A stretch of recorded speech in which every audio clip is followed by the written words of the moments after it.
Theodore Hemmingson Jr. So this guy is a marvel to me. This is probably my favorite guy on this list. Ted Hemmingson, born in 23, went to high school here in town, and he grew up in Hayward, and he grew up helping his father operate a road maintainer until he moved to Alton around the age of 13. So again, just to reiterate, this kid's 12 years old, and he's helping his dad grade roads and stuff, operate heavy machinery. It's just a wildly different time, and it never ceases to amaze me. During his high school years, he showed a strong affinity for carpentry, and he ended up, after graduating, in the summer following his junior year, so right about this point,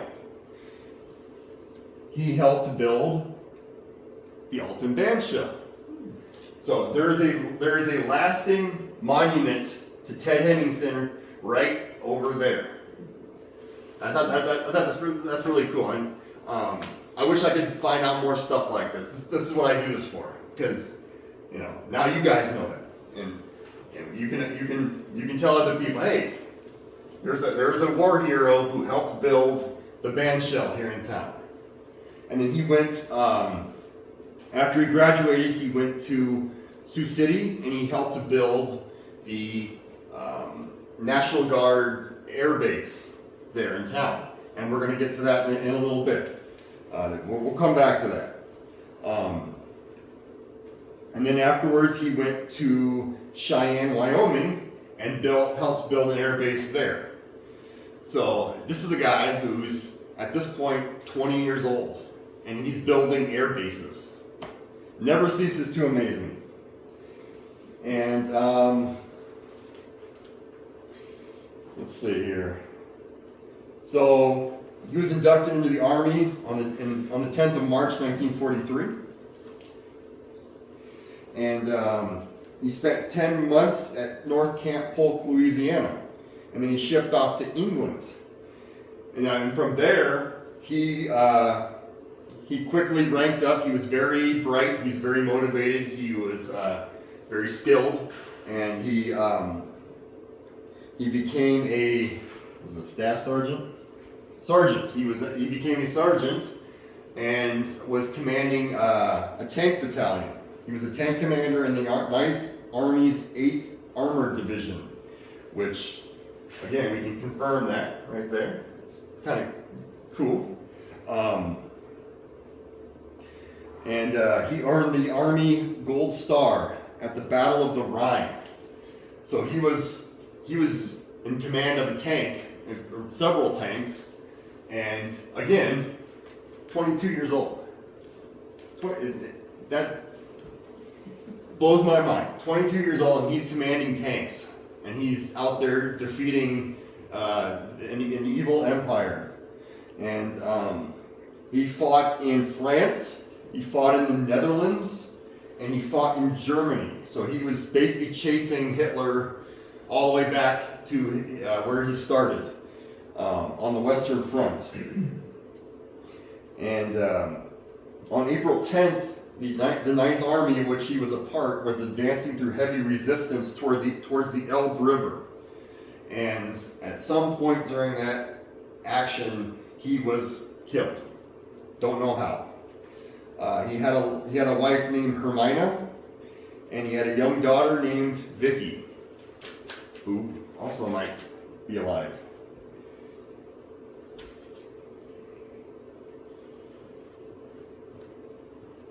So, Elbe River, which I think is in Germany. Walter Rudin. He's another guy who was born elsewhere, and then he must have moved here, but I can't find out when. He was born in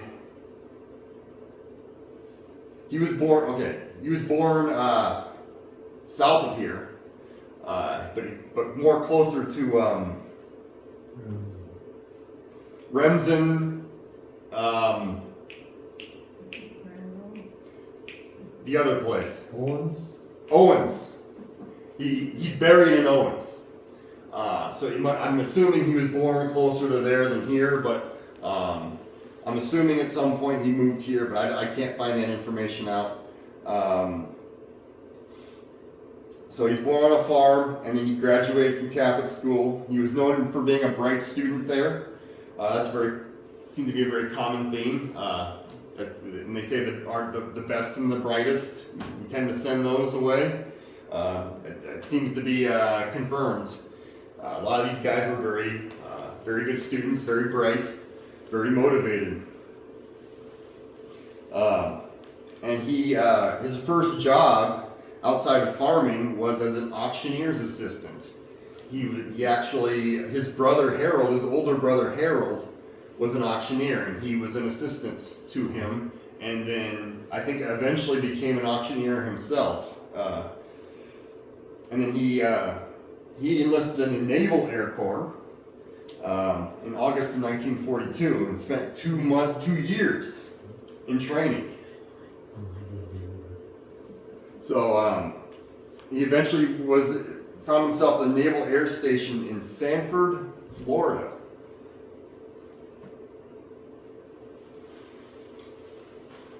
That's him. That's unfortunately the best picture I could find. So he was learning to fly something called the Grumman Wildcat fighter plane. And he had basically mastered that, and he was, he wrote home to his family on April 23rd of, I'm assuming 1940, no, that can't be 1942. 44, I'm assuming? When did he die? 45. So he wrote home on April 23rd, 1945. And just like with the other fellow, his family got a letter from him after he had been killed.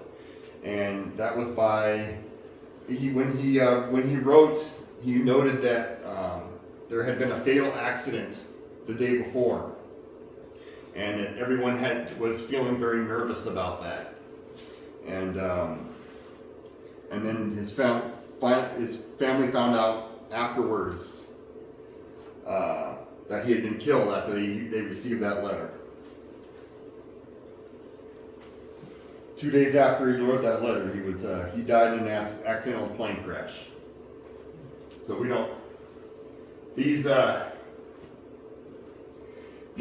obituaries tend to not be terribly specific about how soldiers are killed, unfortunately.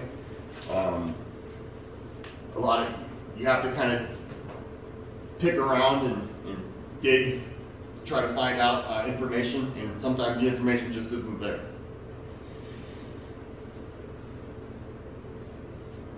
Willard Vandermaan. It's a very Dutch name. He grew up on a family farm, learning the value of hard work. And it's a trait that carried over to his job at the local gas station. Where was the gas station? I'd love to know. Anyone? No? No takers? But yeah, he worked there. But he was inducted into the military. And here's the thing. His gravestone says, I believe his gravestone says he was born in 27, which would have made him 17. There's plenty of stories out there of guys in World War II, just saying, hey, I'm 18, yeah, and then you're like, oh, okay, cool, and you're in. That may have happened here. I went with 26 because that's what his obituary says. But I believe his gravestone says 27, and then like on the Find a Grave website, I believe that says 2027. So there's a kind of a controversy, mystery, whatever you want to call it, about when he was born and how old he would have been. But yeah, 18 or 17, depending on who you want to believe. He tried to get into the Marines. They rejected him. So then he joined the Army Air Corps again, like so many others did. Went through extensive training as an aerial gunner. And he was deployed to China, where he was the top gunner. So he was on, you got the plane and you got a gun on the front, you got a gun in the back, you got a gun underneath, and you got a gun on top. He was the top gunner, and he was in a glass ball with machine guns on a B-24. He was also the assistant radio man. So he wore two hats. I'm assuming every single person on that plane wore at least two hats. If you had a guy go down and you needed to know how to run the radio, how to fly the plane, how to shoot the guns. I'm assuming everyone wore at least two hats. And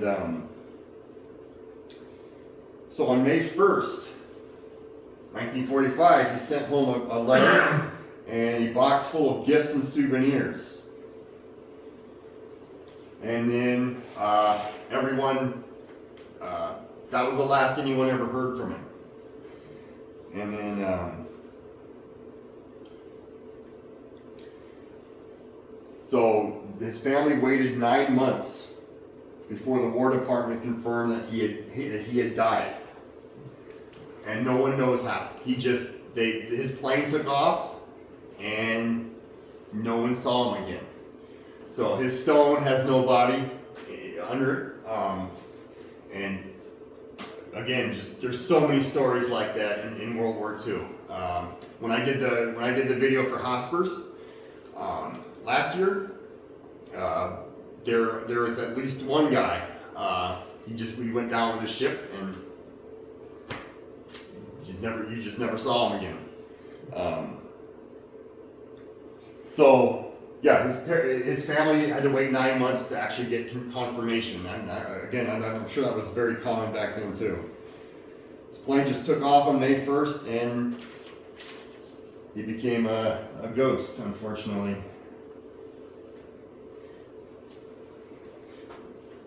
So that's not a 17-year-old. I know they aged differently back then, but had to have been at least, I don't know, 18. But James Bowers. Now we're getting into people that might have even been known by some of you. So we're out of World War II. He was known as Big Jim, and by his friends and family. He spent nearly all of his life in Alton, and he was a very good student. He competed in spelling bees. He was an excellent football and basketball player for St. Mary's Academy.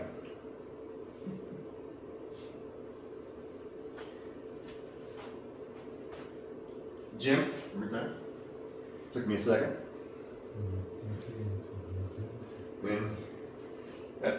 He's a star player of the basketball team. He's a little too young to be in World War II. I'm sure he would have if he had the chance. So I don't know why exactly they call him Big Jim. I mean, he looks like he's maybe 6'1", but I don't know. I don't know where that nickname came from. You figure maybe this guy here would have been called Big for a nickname. But so he joined the Naval Academy, and he was very, very upwardly mobile there. He became an officer in the Brigade of Midshipmen, and then he transferred after the Navy. He transferred to the Air Force, which would have been brand new at that point, as its own branch of the military. And to pursue his passion for flying. That's what he really wanted to do with his career. And he was a test pilot for newer planes.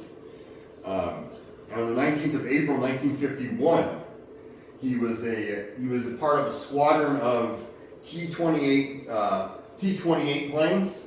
This is not the exact plane, but it's like the generation after. But it would have looked very similar to this. And there was a squadron of them that were doing a cross-country flight to test these planes out. And there was some kind of unknown mechanical failure with his plane. And he ejected. And unfortunately, the parachute didn't fully deploy. So he kind of went and just kind of hurled to the earth. And it was near Lubbock, Texas. They were flying over Lubbock, Texas, and he went down, and they got an ambulance to the scene as quickly as possible. He was still alive when they put him in the ambulance, but he did not make it to the hospital. And he had a wife named Jean, and they had only gotten married 4 months prior. That's Big Jim Bowers. So, John Skoblik, he's kind of near and dear to my heart because I actually spoke with his niece, Sharon. This is one person I was able to get a hold of some kind of family member. His niece, Sharon, she called him Uncle Johnny. That was her nickname for him.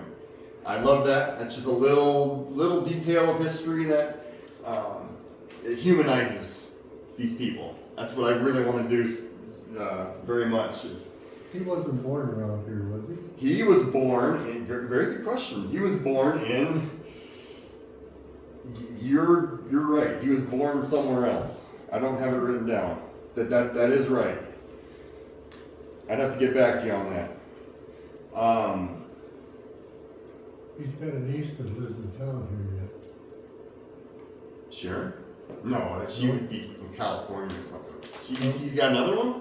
Mm-hmm. Edie? Yep, Edie Crone.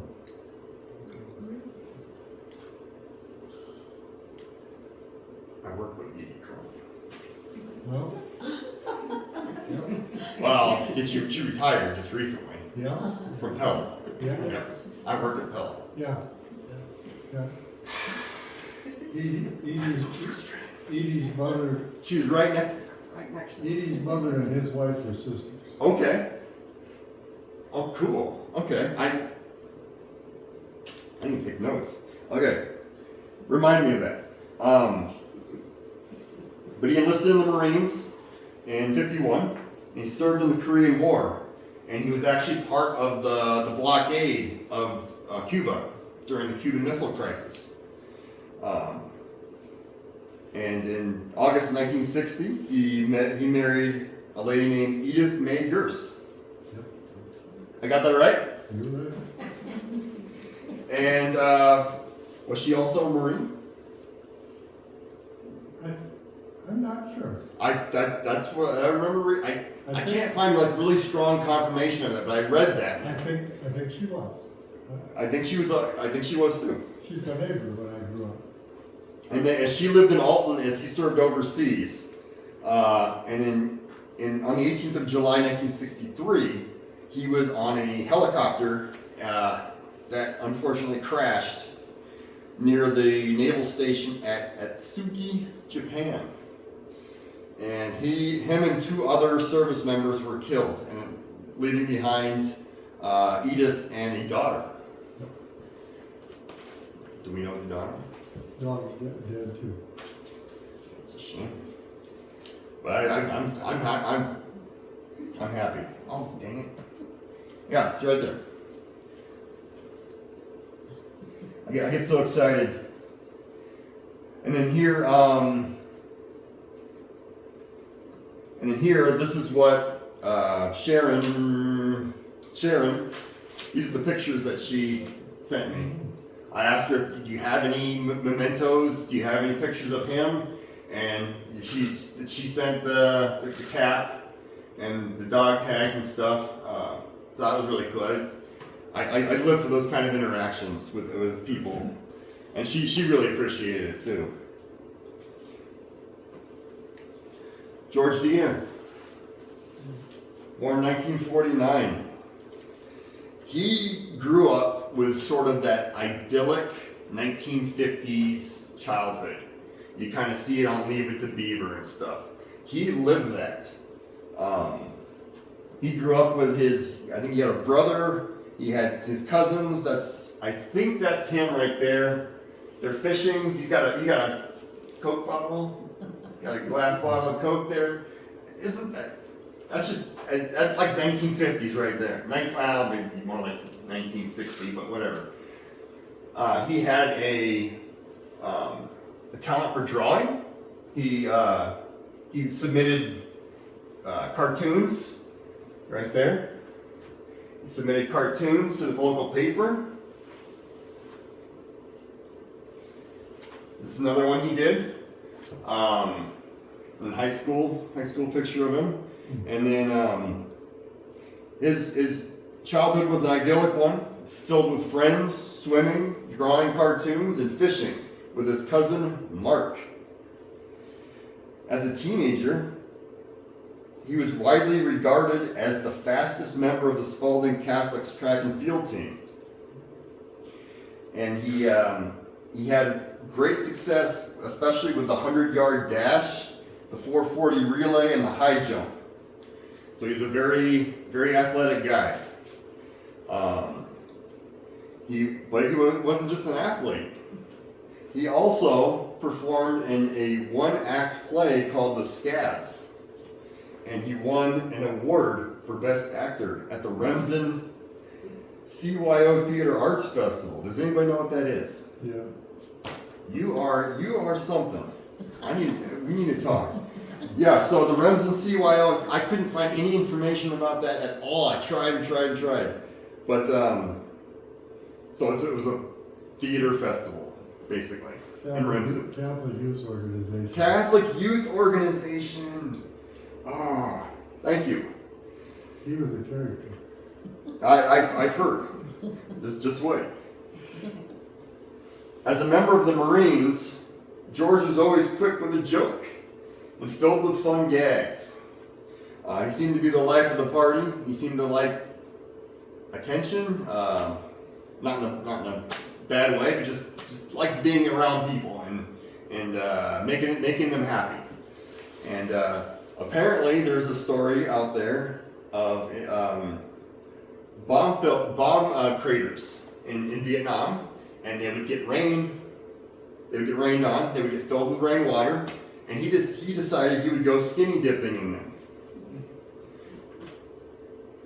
I'm not here to judge, but who's surprised? But that was his personality. And on the April 25th, 1968, he was killed by an explosive device. I don't know what kind. Does anyone? No? It's going to drive me mad if I don't find out. But that's all we know. We don't know if he was on patrol, if there was a firefight. He's got a few brothers around there. I will. My sister lives in Plano. Okay.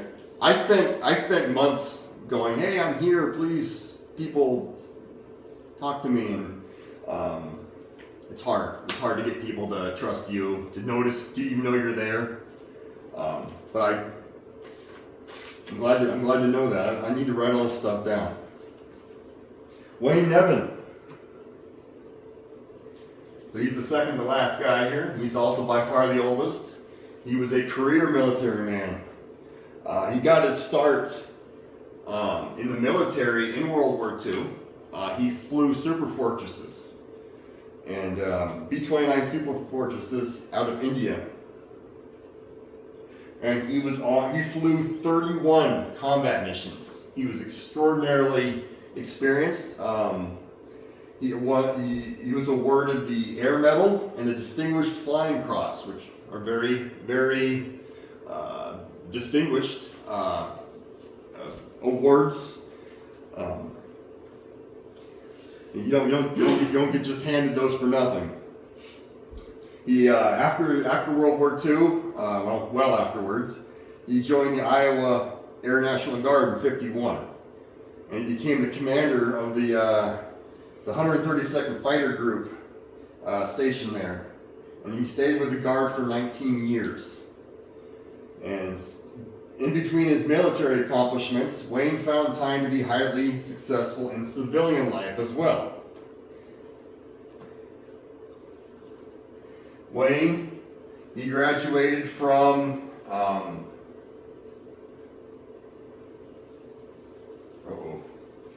he graduated from somewhere. I don't have it in my notes. He graduated from college. Sorry. He sold insurance, and I think I had something here about that. He was a scoutmaster, and then he bought the Palace Theater. Would that be on the far end of Main Street on the east end? East end of town. Okay. Yeah, on the north side of the road. It would be. South. South. It all burned down. Oh, what place am I? Was that like a? You're talking about maybe an opera house? The Opera House. Yes, that was on the north side, right across the street almost from the Palace Theater. Gotcha. But he bought that, and he was good at and he was let's see, please. So this couple bought it from him. Looks like. Very, very possible. I had something else. Here's him selling insurance.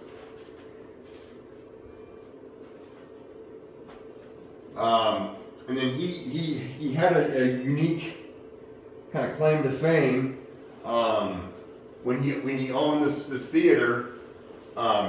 He possibly invented something called a cry room, and a cry room is a soundproofed room with a little window, and you could, if you had a fussy child, let's be honest here, the mom would take the child into the cry room, and she could sit and watch the movie through the little window, and no one would hear the fussy baby crying. So I don't know, that just kind of, again, a neat little tidbit from history. Sometimes when they look through that little window, they're also going to kick a few people out for screwing around in the theater. You would know that, wouldn't you?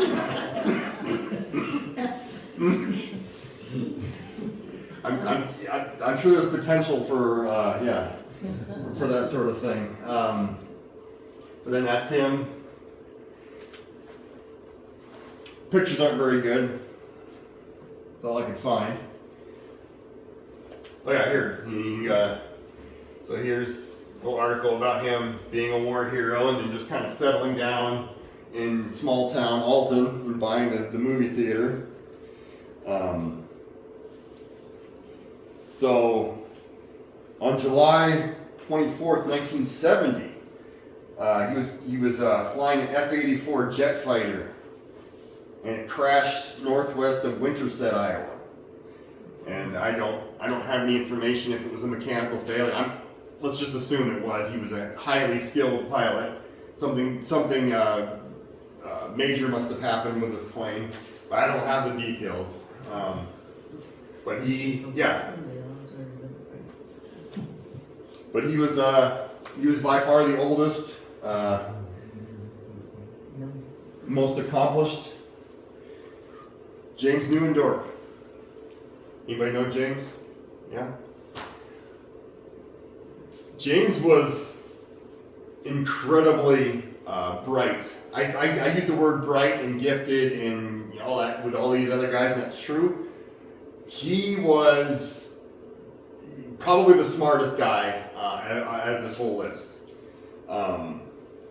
He was a supremely gifted individual, scoring in the top 1% nationally in math.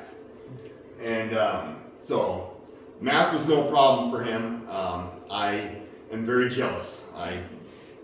Maybe if I would have paid more attention in school, maybe I would have learned a little more. But very bright young man. He was in several sports.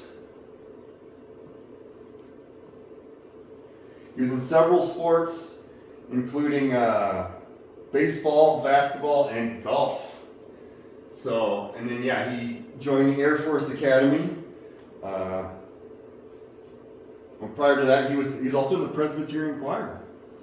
A man of many talents, and he earned his master's degree in astronautics from Purdue University. So, yeah, mathematics was not any kind of challenge to him. And then, yeah, then he joined the Air Force Academy. He had a wife named Margaret Cooper, and they had 2 children, which I would assume, are they all alive yet? I think my Margaret? wife is too. Yes, she's alive, I think the kids are alive, she never did remarry. My goodness. Yeah. So, on the 1st of October 1971, 6 weeks after deployment to Vietnam, he was piloting a McDonnell Douglas RF-4C. I wish I would have added a picture of that. He was on a photographic reconnaissance mission over Vietnam, over a place called An Lac in Vietnam. You would think you'd be pretty high for that. Maybe not. Maybe back then the technology was not so good and you had to be pretty low. I'm not sure. But he took fire from somewhere. Nobody really knows where. Enemy fired on him and he was shot down. And his navigator, Captain John Siegler, safely ejected and was recovered by an army patrol later. And he went down with his plane and died. And that ends the story of all 17 young men from Alton who gave their lives, gave the supreme sacrifice for their country. And I just wanted to take a moment, if anyone in this room is a veteran, to thank you and to just thank them all in general for their sacrifices that they make to keep this country free and great, and especially to those who gave everything. I have nothing but the highest regard and appreciation for them. And that's all I have on these wonderful young men. Questions? Now, as I watched this, how many of the 17 here had a connection to the Air Force? When you think of war, you're right away thinking of infantry, artillery, loss of life there, which was terrible. But these guys were well-educated people, went into the Air Force maybe because of their smarts, and then how many of them died actually because of airplanes that malfunctioned, or like Jim Newendorf, the ejection seat didn't work, or they were practicing something and they crashed, not even by the enemy. Yep. So yeah, that's a good question, and you're right. I made the comment just today that when you think of war, you think of soldiers with their rifles out in the battlefield. You don't think so much about disease. You don't think so much about guys in planes. You get that kind of heroic kind of movie image, and that's the first thing that comes to mind, right? And but you don't think of accidents. You don't think of training accidents. but so many guys, like you said, incredibly gifted, incredibly smart guys. I'm just talking these guys. There's ladies too who've gotten themselves killed. Certainly in more modern times, there's more of that. But yeah, there's what is it? 8? Got to be at least 8. More than that, probably. Seems like it. Plane crashes. But anyway, and like you said, it's like the brightest. They're going to be the ones who are going to be flying the planes. You know, they're going to be, and they're probably going to be the ones that get the least amount of recognition. You think about you know, the war heroes. And you think about the guys, you know, planting the flag. You know, you think about the guys capturing the enemy position on the ground. You don't think of Jim Neuendorf doing a photo reconnaissance mission. So yeah, that's part of why I do what I do. And you don't really think of small town guys so much, you know. They, you know, how quickly it becomes just a name on a stone, you know, and people just kind of forget. Almost every one of these guys have died one human ago, and it's so hard to find information on them now, and just like little intimate details about their life, it becomes really hard to find. And another thing is, the people we're talking about here, they volunteered. I doubt whether any of them got drafted and say, oh, I got drafted, I gotta go. I think every one of these guys signed the dotted line and said, I want to go. Yep, you're probably right. And if there were any draftees, it's a very small number. Yeah. Yep, these guys just, they felt the call to go, and they just signed up and they went. It was the right thing to do. They could have just kept working the farm or driving their truck or being an auctioneer. Yeah. Or in the case of this guy, he could have done anything. He could have done anything he wanted in life. There was no ceiling for him. But he did the right thing for his own reasons, for the right reasons, that's what he wanted. Does anybody else have anything? I can't guarantee an answer, but we're all here anyway. All right. Well, after all that, if you want to help me, I'm not allowed to talk about money. But I have this YouTube channel. I use it as a way to tell stories, make videos about historical events, travel, weird, quirky things, local tidbits. And there is a box with cards in it. You can grab a card. And all of these things help me out a lot.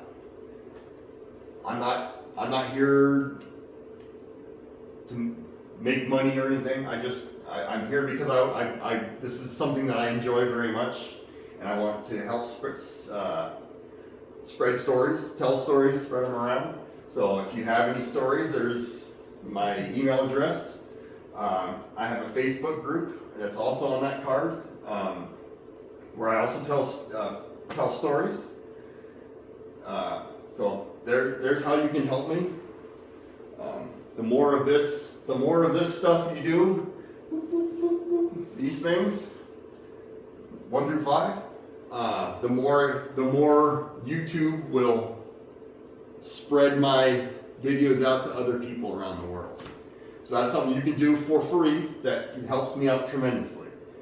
But that's all I have, and I appreciate you guys being here very much, and I really appreciate the extra context from you guys. Thank you.